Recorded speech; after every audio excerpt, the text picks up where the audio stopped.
ರಕ್ಷಕ ನೀನೇ ರಕ್ಷಿಸುದೇವ. ನಾಡಿದು ಉರಗಪುರ, ಇಲ್ಲಿಯ ಮಾವನ ಅಳಿಯ ನಾನು, ವಿಜಯಸೇನನ ಅಳಿಯ ನಾನು. ಸ್ವಾಮಿ, ಜೀವನದಲ್ಲಿ ಸಾಧನೆಯನ್ನು ಮಾಡಬೇಕು. ಸಾಧನೆಯನ್ನು ಮಾಡಿ ಎತ್ತರದ ಸ್ಥಾನಕ್ಕೆ ಹೋಗಬೇಕು. ನಮ್ಮ ಮಾವನಿಗೆ ಕೈಗೊಂದು ಆಳಿದ್ದಾರೆ, ಕಾಲಿಗೊಂದು ಆಳಿದ್ದಾರೆ. ಅಷ್ಟೇ ಯಾಕೆ, ಅವರ ಯೋಗಕ್ಷೇಮವನ್ನು ವಿಚಾರಿಸುವುದಕ್ಕಾಗಿ ಅಷ್ಟ ಮಂತ್ರಿಗಳಿದ್ದಾರೆ. ಹೀಗಿರುವಾಗಲೂ ಸಹ ನಮ್ಮ ಮಾವ ಕರೆಯುವುದು ಯಾವುದೇ ಒಂದು ಸೂಚನೆಯನ್ನಾಗಲಿ, ಒಂದು ಮುಖ್ಯವಾದಂತಹ ನಿರ್ಧಾರವನ್ನು ತೆಗೆದುಕೊಳ್ಳುವುದಾಗಲಿ, ಮೊದಲಾಗಿ ಹೇಳುವುದು ನನಗೆ ಸುಧಾಮ ಬಾಯಲ್ಲಿ ಎನ್ನುವ ಹಾಗೆ ವ್ಯಕ್ತಿಯೋರ್ವನ ಜೀವನದಲ್ಲಿ ವಿಶ್ವಾಸವನ್ನು ಗಳಿಸಬೇಕು. ವಿಶ್ವಾಸವನ್ನು ಗಳಿಸಬೇಕು ಅಂತಾದ್ರೆ ಅದಷ್ಟು ಸುಲಭ ಇಲ್ಲ ಸ್ವಾಮಿ. ಬಹಳಷ್ಟು ಶ್ರಮವನ್ನು ವಹಿಸಬೇಕಾಗ್ತದೆ. ನಂಬಿಕೆ ಇಟ್ಟು ಕೆಲಸವನ್ನು ಮಾಡಬೇಕು. ಹಾಗಿದ್ದಾಗ ಮಾತ್ರ ವಿಶ್ವಾಸ ಎನ್ನುವುದು ಮೂಡ್ತದೆ. ಸ್ವಾಮಿ, ಇಷ್ಟೆಲ್ಲ ಆಗುವುದಕ್ಕೆ ಕಾರಣ ಏನು ಗೊತ್ತುಂಟ? ನಾಳೆ ದಿನ ಬಂದಂತಹ ಒಂದು ಜಾತ್ರೆ ಬಂದಿದೆ ಸ್ವಾಮಿ, ಜಾತ್ರೆ ಬಂದಿದೆ. ಹೀಗಿರುವಾಗ ಅಷ್ಟ ಮಂತ್ರಿಗಳಿರುವಾಗಲೂ ಕೂಡ ನನ್ನ ಮಾವ ಕರೆದದ್ದು ಯಾರನ್ನು ಗೊತ್ತುಂಟ?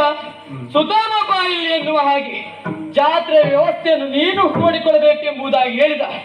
ಸ್ವಾಮಿ, ವ್ಯವಸ್ಥೆ ನೋಡಿಕೊಳ್ಳುವುದು ಅಂತ ಆದಷ್ಟು ಸುಲಭವಾಗ್ತದ್ಯಾ?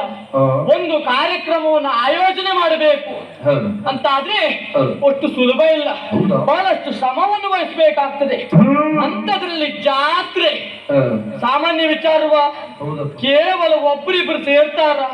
ಹಲವಷ್ಟು ಜನರನ್ನು ನಾವು ಸೇರಿಸಬೇಕು. ಹಾಗಂತ ಇರುವಾಗ ಕರಿಬೇಕ ಬೇಡುವ? ಕರಿತೇನೆ, ನೋಡೋಣ. ಬನ್ನಿ ಬನ್ನಿ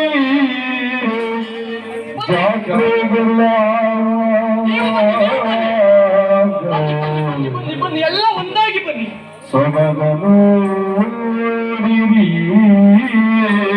ಹೌದು, ಜಾತ್ರೆಯ ಸೊಗಗನು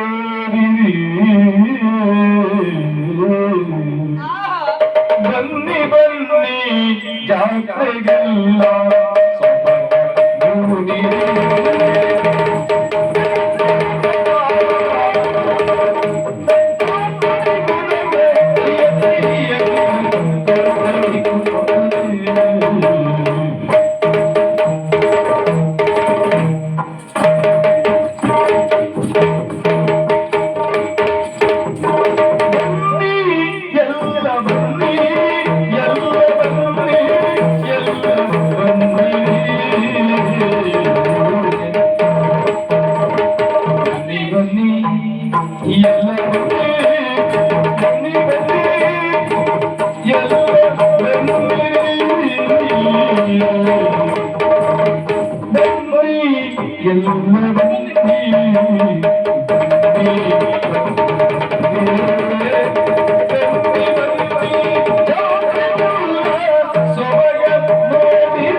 ಜಾತ್ರೆಯ ಸೊಬಗ, ಜಾತ್ರೆಯ ಸೊಬಗ, ಜಾತ್ರೆಯ ಸೊಬಗ.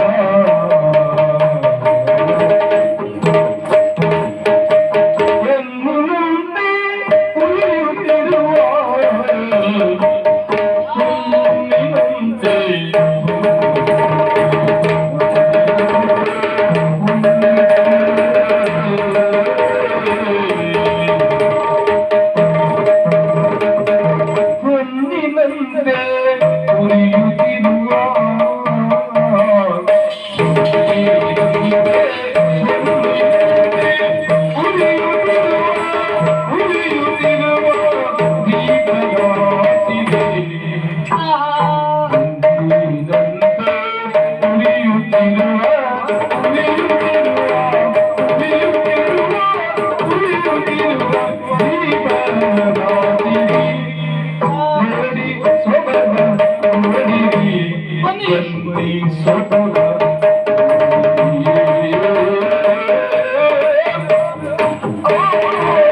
ಬಣ್ಣದಿ ಬಬರುವ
ಕಾಂತಿಗಿದುವೆ